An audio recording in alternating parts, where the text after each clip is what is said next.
שלום לכולם, ברוכים הבאים לסרטון נוסף, לשיחה נוספת עם אלון.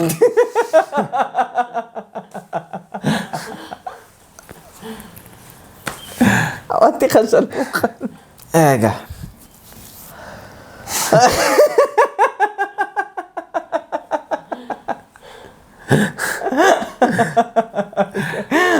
אולי אתה תעשה פתיח. אין בעיה.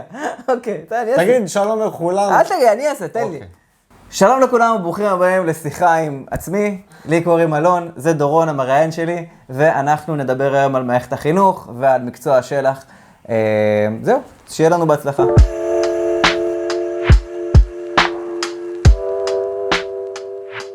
מה הדבר הכי כיף במקצוע שלך? שהפרצופים מתחלפים. מה זאת אומרת? שזה לא כמו שאתה עכשיו מגיע לעבודה מ-9 עד 5, ואתה עושה אותו דבר כל יום, אתה עושה פחות או יותר דבר דומה, אבל כל שנה זה אנשים אחרים, זה סביבה אחרת. אתה יכול להמציא את עצמך כל יום מחדש. אתה עושה את זה בחוץ, שזה מדהים, זה מרחב של, עזוב למידה, זה מרחב של חוויה אחר שאין אותו בשום מקצוע. זאת אומרת, אתה לא מורה סטנדרטי, אתה לא... אנחנו עוד רגע ממשיכים בסרטון עם אלון, אני רק רוצה לומר לכם שאת התמליל המלא של הסרטון, רשימת אוצר מילים, שאלות הבנה, כרטיסיות משחק של אוצר המילים, עם משפטים בהקשר, קבוצת דיון, ועוד מלא דברים אחרים, תמצאו בקלאב, באתר שלנו, pieceofhebrew.com. אני מזמין אתכם להיכנס, נשים לכם את הקישור כאן למטה. זאת אומרת, אתה לא מורה סטנדרטי, אתה לא מורה רגיל שאנחנו מכירים למתמטיקה, לאנגלית, אתה עושה משהו אחר קצת. כן, זה התפקיד שלי. מה זה המשהו אחר הזה, איך קוראים לו? שלח. אוקיי, שזה, מה זה אומר? מה ראשי תיבות? שדה לאום חברה. אבל מה זה תכלס? תסביר לנו מה זה המקצוע הזה, כי אני לא בטוח שזה קיים כל כך במדינות אחרות. מה זה להיות מורה לשלח? זה לא מורה רגיל. לא, אז אם אני אקח את זה רגע מהקבלה במה שכולם מכירים, מדריך טיולים. אוקיי. שהוא עובד מחוץ למסגרת החינוך, אז בתוך מערכת החינוך יש פשוט מורה שהוא נקרא לזה מורה טיולים. המטרה שלו בבית ספר זה לגרום לילדים להכיר את הארץ, לאהוב אותה ולחוות אותה. אוקיי, בוא נחבר את זה קצת, תסביר איך נראה שבוע העבודה שלך, בין השעות שהן בבית ספר לשעות שהן בחוץ, ומה הקשר בין השעות בבית ספר לשעות בחוץ. אוקיי, אז בגדול המשרה שלי, העבודה שלי, כזה חצי-חצי. אני מלמד כל כיתה, אני מלמד אותה שעתיים בכיתה, ויש לכל כיתה איזה 4 ימי שדה בשנה. יום שדה זה יום שאתה מוציא אותם החוצה, למשל אם אני מלמד עכשיו כיתה מסוימת על היווצרות הר. ואיך זה קשור לאקלים שלנו, למסורת שלנו, למנהגים שלנו. אז היום שדה של אותה סדנה, של אותו חומר, יהיה שאני לוקח אותם להר בירושלים, ועושה איתם את כל המסלול, ומראה להם באר, מראה להם בור מים, מראה להם נקבע, שזה דברים שאנחנו לומדים בכיתה. המטרה שמה שהם לומדים בכיתה, הם יראו בעיניים, יחוו ברגליים, ירגישו בלב.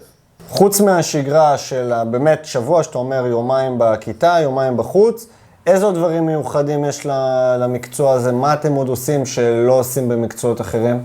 אז מורה לשלח בבית ספר הוא כמו תמנון כזה, הוא מחזיק כל מיני זרועות של עשייה. אחד זה השיעורים בכיתה, שאנחנו מלמדים בסדנאות. השנייה זה ימי השדה. השלישית זה מש"צים. מש"צים? מש"צים. זה מעניין. כן.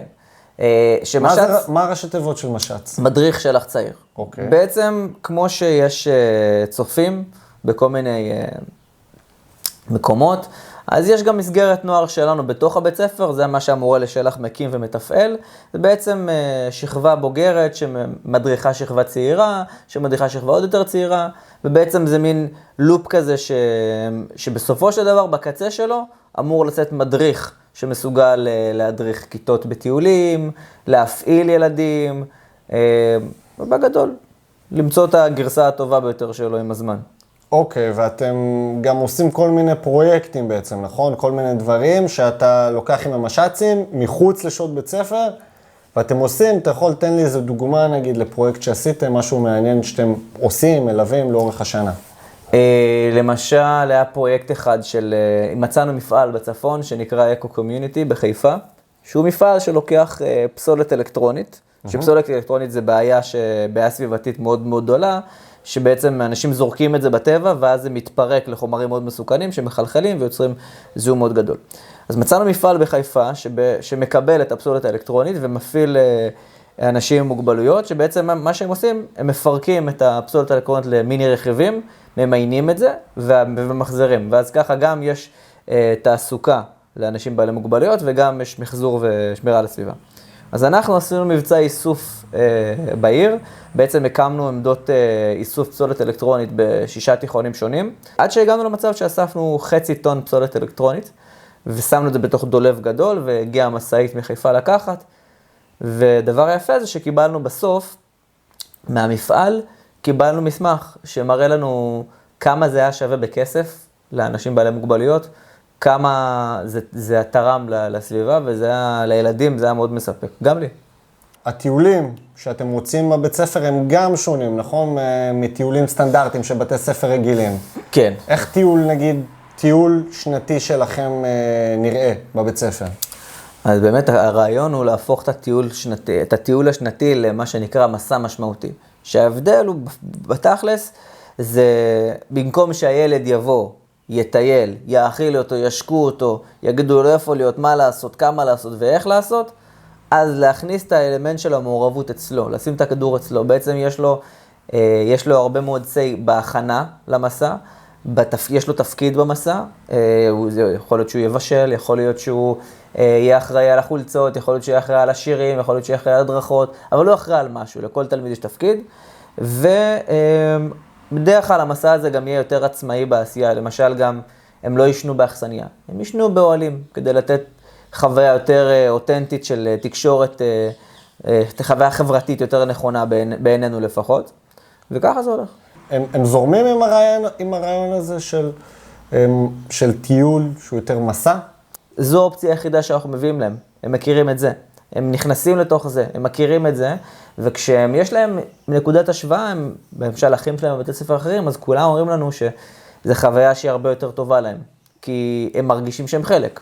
המש"צים הם בעצם במקום לקחת מדריך חיצוני מחברת X, כן. שיקח אותם לבניאס ויגיד להם מה קורה, אתה לוקח בעצם מש"צ מהבית ספר, והוא מדריך אותם, הוא מדריך את הכיתה הזאת בטיול. כן, כן. וואלה. כן. וזה עובד?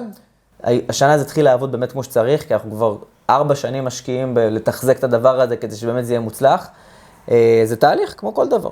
כשזה עובד, זה עובד, אבל הם בסופו של דבר ילדים, כאילו הם עושים טעויות, הם יעשו טעויות, וכל הרעיון זה שכאילו יש מרחב למידה מהטעות הזאת, כי זה תהליך חינוכי בסופו של דבר. אני לא מביא מדריך, משלם לו כסף כדי שייתן לי תוצרת, אני לוקח ילד שעד לפני לא מזמן ישב בכיתה ועשה דברים אחרים, הקשיב, הפריע, עשה מה שעשה, ואני נותן לו כלים להבין איך להיות בקדמת הבמה, ולהביא ילדים אחרים למצב שהם מתעניינים, שהם משתתפים, שהם פעילים. תהליך שהוא יותר קשה, אבל בעיניי הוא הרבה יותר נכון. והמורים בבית ספר משתפים איתך פעולה עם מה שאתה צריך? זה איתי כן, איתי ועם השותף שלי, שכן, יש איתי עוד בחור בשם ניצן, שאנחנו ביחד עושים את הכל, אז כן, אבל בהרבה מאוד בתי ספר, המורים לפעמים מסתכלים על מורה השלח כאוף מוזר.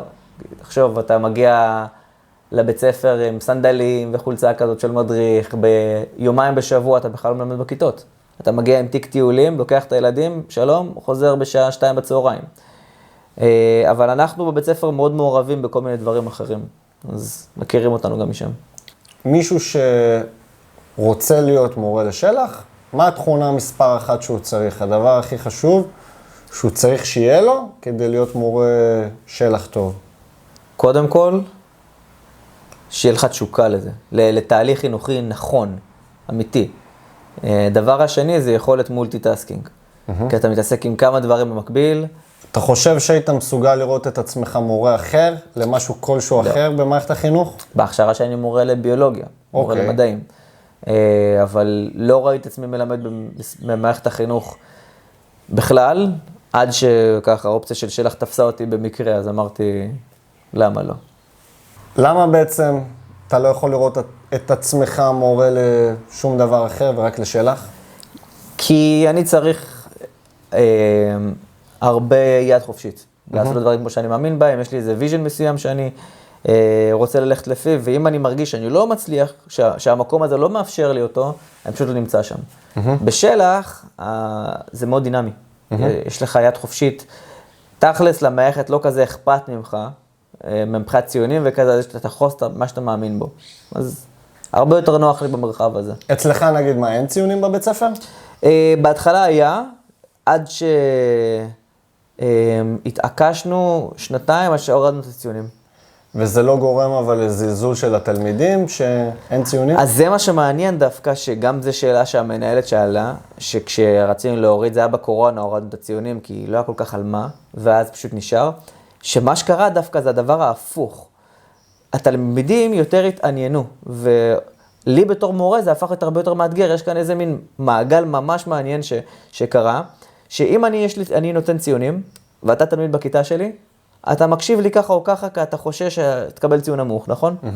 אם אין ציון, ואתה שבכיתה שלי, אם אני לא מעניין, אתה לא תקשיב לי, נכון? זאת אומרת שאני בתור מורה, יש לי סוג שבמרכאות, חרב על הצוואר להיות הרבה יותר מעניין, הרבה יותר רלוונטי, הרבה יותר מפעיל את הילדים. וזה גם מה שגרם לי לקחת לתשאל את עצמי עם החומרים שלי, והדרך שאני מרגיש את זה יותר נכונה. אז זה גם שיפר אותי כמורה, גם תרם לחוויה, וזה כאילו הפך את כל הדינמיקה בכיתה. תודה רבה אלון שהגעת, היה מעניין. עוד מעט אתה יוצא לחופש גדול, נכון? כן. שזה היתרון הכי גדול בלהיות מורה. זה הדבר, לא דיברנו על זה. יש כאלה שיגידו היחידי. היחידי. אז עוד מעט אתה יוצא לחופש גדול, שיהיה לך חופש נעים. שריך צדיק, תודה. שמור על עצמך, ונתראה בסרטון הבא שנצלם ביחד, מתישהו. ברכה והצלחה. יאללה.